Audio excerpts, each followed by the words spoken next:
Hi friends, ఈరోజు మనం తుమ్మి కూరతోని పప్పు అయితే ప్రిపేర్ చేస్తున్నామండి. పప్పు శుభ్రం చేసుకొని అందులో కొంచెం పసుపు, తుమ్మి కూరని వాష్ చేసి వేసుకోవాలి.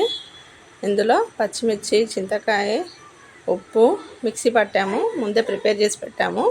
అది కూడా వేసి 1-2 సీటీలు అయితే ఇప్పించాలి. విజిల్ ఇప్పిస్తే పప్పు అనేది ఉడుకుతుంది.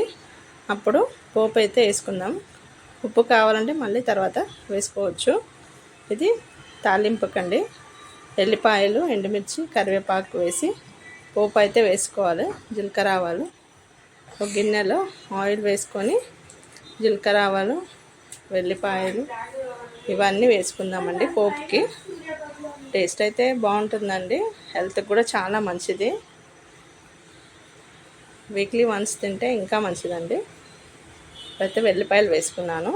కొంచెం కలర్ వచ్చినప్పుడు ఎండుమిర్చి, జీలకర్ర అవన్నీ వేసేసుకున్నాను.